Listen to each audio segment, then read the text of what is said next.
Assalamualaikum warahmatullahi wabarakatuh. Saya Feli Natasha Aprilian, mahasiswa program studi Sarjana Keperawatan semester 5 kelas B. Di sini saya akan melakukan tindakan pemeriksaan IDB atau bisa disebut inventaris depresi back. Inventaris depresi back atau bisa disingkat IDB yaitu mengkaji tingkat depresi pada pasien lansia. Dalam pemeriksaan kali ini, pasien akan diberikan 13 hal tentang sikap dan gejala yang berhubungan dengan depresi. 13 hal tentang sikap dan gejala yang berhubungan dengan depresi di antara lainnya yaitu kesedihan, pesimis, rasa gagal, ketidakpuasan, merasa bersalah, tidak menyukai diri sendiri, membahayakan diri sendiri, menarik diri dari sosial, keraguan-raguan, perubahan gambaran diri, kesulitan kerja, keletihan dan anoreksia atau gangguan makan. Setiap pertanyaan akan diberikan poin 3-0. Untuk setiap skor dikategorikan 0-6 tidak depresi, 7-13 depresi ringan, 14-21 depresi sedang, 22-39 depresi berat. Sebelum melakukan tindakan keperawatan IDB atau inventaris depresi back, alangkah baiknya kita menyiapkan alat terlebih dahulu yang terdiri dari ballpoint dan kertas, lalu kita mengecek buku rekam medis pasien. Assalamualaikum warahmatullahi wabarakatuh. Selamat siang Ibu. Siang. Perkenalkan, saya perawat Feli Natasha Aprilian yang bertugas di ruangan anggrek ini mulai pukul 2 siang tadi sampai 9 malam ya Bu. Kalau boleh tahu, ini dengan Ibu siapa? Kartini. Ibu Kartini, tanggal lahirnya tanggal berapa? Tanggal 7 September 1969. Kalau boleh tahu, hari ini hari apa Bu? Kamis. Baik, kalau begitu tujuan saya datang ke sini yaitu ingin melakukan tindakan keperawatan IDB, yaitu inventaris depresi back, yang artinya mengkaji tentang depresi pada pasien lansia ya Bu. Nanti Ibu akan ditanyakan 13 pertanyaan tentang hal yang berhubungan dengan depresi. Nanti Ibu tinggal pilih saja ya Bu ya. Lalu nanti saya akan melakukan scoring, di mana skornya itu dikategorikan 0-6 tidak depresi, 7-13 depresi ringan, 14-21 depresi sedang, 22-39 depresi berat. Sebelumnya apakah ada yang ingin ditanyakan Bu? Tidak. Baik Bu, saya akan melakukan tindakannya Bu ya. Kurang lebih tindakannya itu 10 menit. Nanti Ibu tinggal pilih saja apa yang saya ucapkan ya Bu. Baik Bu, sekarang kita mulai pertanyaan pertama yang tentang kesedihan ya Bu. Saya bacakan ya Bu. 1. Saya sangat sedih atau tidak bahagia, di mana saya tidak dapat menghadapinya. Apakah Ibu merasakannya? Tidak. 2. Saya galau atau sedih sepanjang waktu dan tidak dapat keluar darinya. Apakah Ibu merasakannya? Tidak. Lanjut ya Bu. Ya. 3. Saya merasa sedih atau galau. Apakah Ibu merasakannya? Iya. Berarti Ibu merasakannya ya Bu. Saya beri poin 1 di sini ya Bu untuk kesedihan. Kita lanjut ke poin 2 ya Bu, yaitu tentang pesimis. Yang pertama, saya merasa bahwa masa depan adalah sia-sia dan sesuatu tidak dapat membaik. Apakah Ibu merasakannya? Tidak. Kedua, saya merasa tidak mempunyai apa-apa untuk memandang ke depan. Apakah Ibu merasakannya? Tidak. Lanjut ya Bu. Saya merasa berkecil hati mengenai masa depan. Apakah Ibu merasakannya? Tidak. Lanjut ya Bu. Yang terakhir, saya tidak begitu pesimis atau kecil hati tentang masa depan. Apakah Ibu merasakannya? Iya. Iya. Baik Bu, saya beri nilai 0 ya Bu. Lanjut ke pertanyaan selanjutnya, yaitu tentang rasa kegagalan. Pertanyaan pertama, saya merasa benar-benar gagal sebagai seseorang atau orang tua, istri. Apakah Ibu merasakannya? Tidak. Selanjutnya, seperti melihat ke belakang hidup saya, semua yang dapat saya lihat hanya kegagalan. Apakah Ibu merasakannya?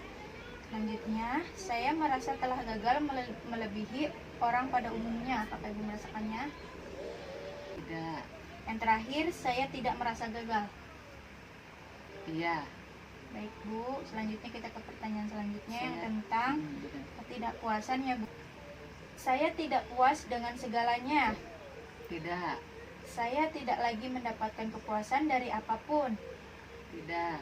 Saya tidak menyukai cara yang saya gunakan. Tidak. Saya tidak merasa tidak puas. Iya.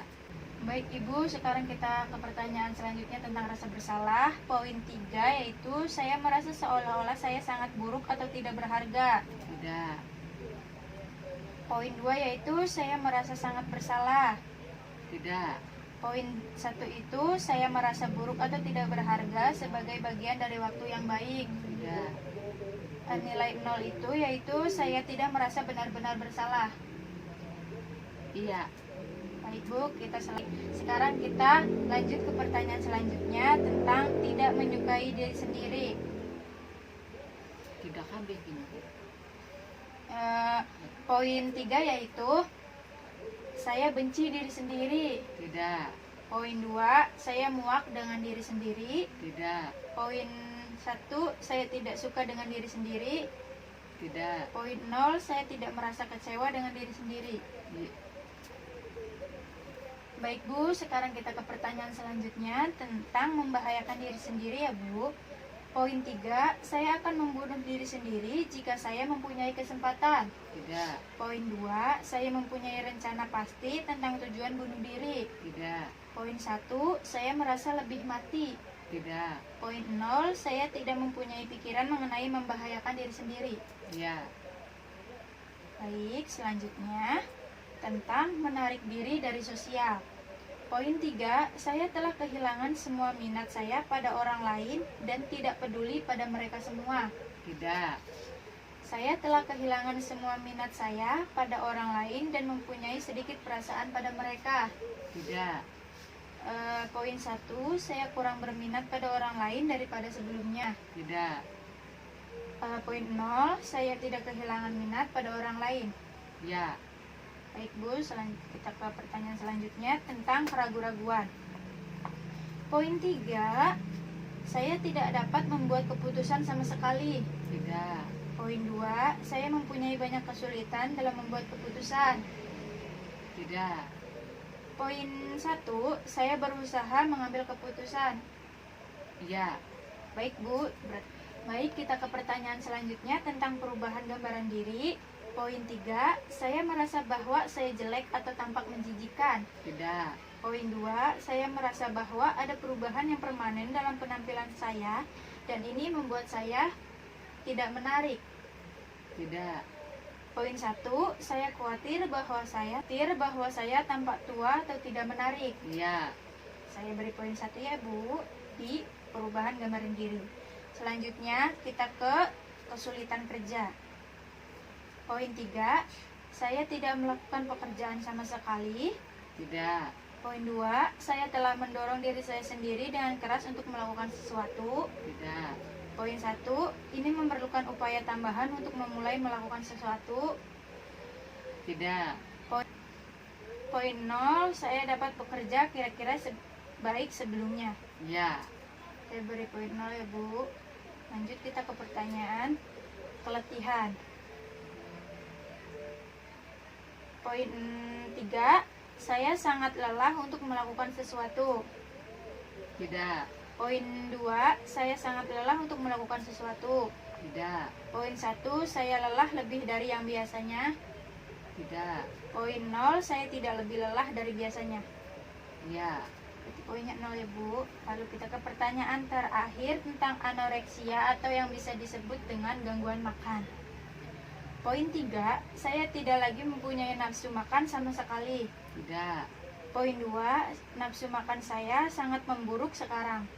Iya. Karena apa Bu kalau boleh tahu? Karena tadi sih sering sedih dan galau memikirkan gitu. Oh, baik Bu, tentang masalah ya Bu ya. Iya. Saya beri poin 2 ya Bu. Baik, untuk pemeriksaan IDB ini sudah selesai. Tadi ada 13 hal yang memiliki masing-masingnya pertanyaan dan diberikan poin. Saya ingin menghitung poinnya terlebih dahulu ya Bu ya. Boleh saya minta waktu 1 menit? Silahkan. Menghitung